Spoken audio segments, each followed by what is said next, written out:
So, ayan, nakapag-sunscreen na ako. Importante talaga mag-sunscreen. So, lagi mo tong bitbitin. Para pwede kang maglagay ulit sa CR. Pag kayo umalis ulit, retouch ng sunscreen. Hindi ako ma-retouch yung mga powder. Pero ma-retouch ako ng sunscreen. Kasi sobrang natatakot ako na magkaroon ako ng mga freckles pag tanda ko. Kasi, yan yung sa jeans namin. So, yan. Tapos, usually, ang gagamitin ko lang talaga ay etong lip cream ng Maybelline. Ito, yan. Etong shade na to ay number 65 Seductress. Ito, kasi nude lang siya. So, pag ginamit mo siya, ayan, ganyan lang. Dalawang pahid lang, ayan. Tapos, sa lips, as in, wala nang burahan to. Hanggang pag uwi mo galing ng breakfast ride. Ayan.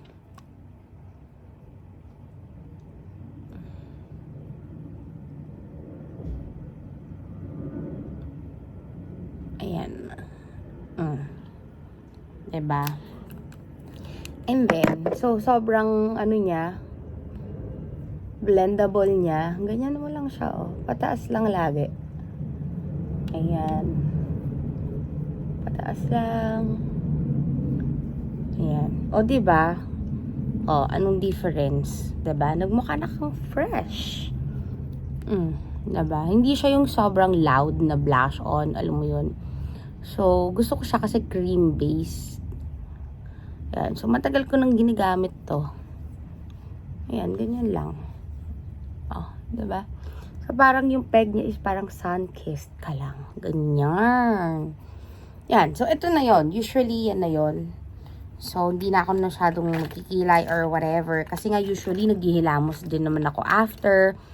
So, yan. Pero, syempre, kung kunwari, may ganap naman, diba? Ito yung natural ko lang na look na every magra-ride. Para hindi ka naman mukhang ewan, diba? So, ang gagawin ko kapag may event ng mga lady riders, katulad ng event ng United Women Who Ride, na ang dami nagsasabi, bakit ang fresh mo? Kasalanan ko bang maging fresh? Charot. Ayan. So, ginagamit ko talaga na pangkilay is kung ano na lang yung meron ako. So, di na ako masyadong maarte na bibili pa. So, ito lang yung Estee Lauder na ginagamit ko. Yan. Ito yung pinangkikilay ko. Yan. Kasi, konting-konti lang. As in, bubuuin ko lang yung kilay ko dito. Yan. Yan. Pag may mga event, yan. Ganyan lang. Sobrang kaya mo tong gawin in just 5 minutes. Ayan, o, tingnan mo. Yung difference ng kilay ko dito sa kabila. O, versus itong kabila. Ayan. So, mas buo siya. Wala pang 1 minute. Okay ka na. Pak na yung kilay mo. O. See? Buo na. Kumpara dito. So, ito, if you feel lang natin yung mga blank, syempre, aayusin natin yung shape niya ng natural lang. Ayan.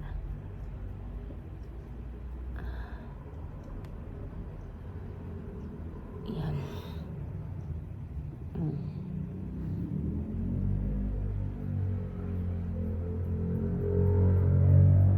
Ayan. So, and then, i-brush off lang natin dahil ang kilay ko ay bushy brows. Makapal talaga. Shout out kay Andrea Brillantes. Mauuso ka din. Mauuso din yung kilay mo. Kalma lang. Nagkataon lang nauso na yung bushy brows. Ito talagang kilay ko. Ayan. Hindi ako nagbubunot ng kilay and all that. Ayan. So, yun na yun. Tapos usually, dahil meron ditong glittery, ayan. So, ito yung ginagamit ko na shade. Yung gold, para pang shimmer. Ganyan lang, oh. Ching! O, diba? Oh, para plakado ka. Pero, kung gusto mo talaga yung super fresh ka, na tignan, matte finish siya. Kasi, diba, ang init, ayan, oh. Ayan, diba? Hindi na ako mukhang haggard. Oh, wait lang. Dahil mainit. Ayan. Yan. So, yun yung normal. So, kung gusto mo pa ng mas fresh ka, at syempre, bonggahan mo yan lalo. Diba? Ang ginagamit kong foundation talaga is ito. Itong Maybelline. Wait lang ha. Ayan. So, meron na siyang pump na ito. So, ang crucial lang dito sa pump na to is kapag ka natuyo siya, medyo baka, alam mo yun, mag-spill. So, ang ginagawa ko, dito muna. Ayan, dito lang, sa gilid. So, kuha ka lang ng kailangan mo. Ayan. So, usually, ganito lang. Mga ganyan lang kadami. Ayan. So, pili ka lang ng skin tone mo. Yun talaga yung maa-advise ko. Kailangan, yung skin tone na gusto mo is at least, depende kung acidic ka. So, ayan o. Ayan. Ayan. Ay, may ilaw nga pala ako. Ayan. O. So, yan yung ginagamit ko para fresh. Ayan. Ayan.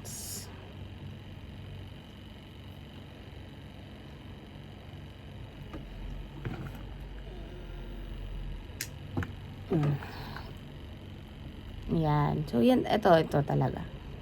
And then, since may ka na dyan, may cream blush ka na dyan. So, magbe-blend lang siya.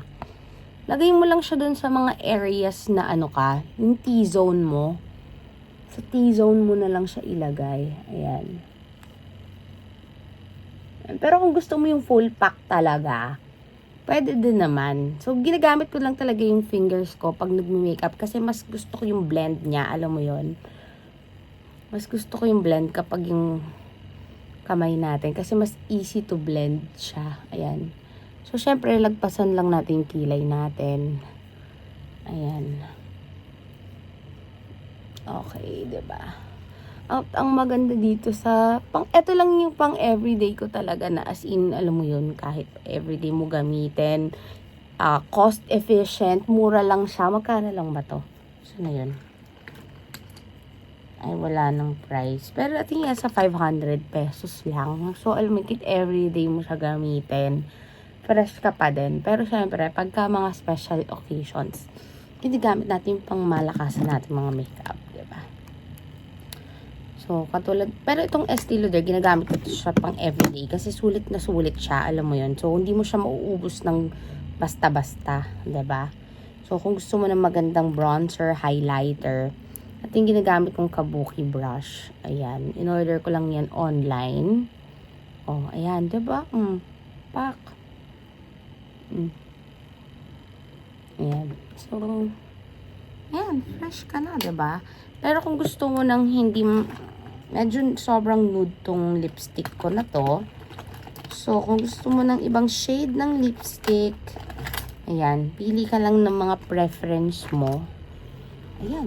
So, ito na yun. Ito na yun. Ito na yung look na yun. As in, ito na yun. Pero, syempre, nag-nose line pala ako nun. Wait lang. Para naman fair. Hindi man sobrang katangos ng aking ilong. Ayan. Pero, dahil nung araw na yun, ay syempre, kailangan may ganap tayo. Paano nga ba mag-nose line ang Maldita Writer? Ganito lang. Kuha lang ako ng ganyan lang na Ayan, ganyan lang. Ay, shucks, sorry. Baka dirty finger ang peg. Ayan, yan. Ganyan. Oh. Tapos, ganyan lang sa gilid. Ayan. Diba?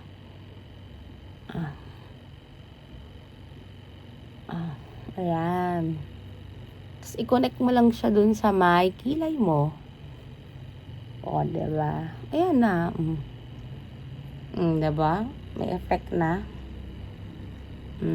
Tapos, meron ka ng bronzer. Yan. Ganyan lang. Parang natural lang, diba? O, diba? Yun. Ganon. So, ganun lang siya. Okay na yun. So, aalis na kami. Ay, last na lang pala. Siyempre, yan. So, ano tayo? Curl lash ng pilik ng mata. Ayan.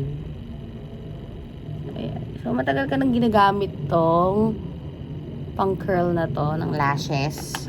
Since, Since college. Ayan. So, meron dito na akong Maybelline New York na Last Sensation. Ayan. So, ngayon lang ako gumamit ng all Maybelline products. Usually, ginagamit ko talaga L'Oreal. So, nag-try naman ako ng set ng Maybelline. So, usually, ang pang everyday ko talaga L'Oreal. Tapos, yung pang special occasions ko na mga makeup, yung Estee Lauder. Kasi sobrang hiyang siya sa skin ko, not because it's branded, ganyan. So, ito din yung Maybelline, in fairness, sabi ng friend ko na chemist, isa lang naman daw yung gumagawa ng Maybelline, Revlon, at saka ng L'Oreal. So, same formula, diba? Iba talagang level kapag kayong pilik mata mo, plakado. So, pwede mong i-double yan kapag medyo natuyo na. Ayan, itututok ko siya sa electric fan. Ayan, tapos yan. Doblehin mo. At ang maganda dito ay hindi siya nagsasmudge talaga. As in, kahit buong araw, nakita nyo naman, diba? So, buong araw ko itong ginamit, hindi talaga siya nagsasmudge. So, ayan. Ayan na yun. No filter. Ayan. Yun na yan.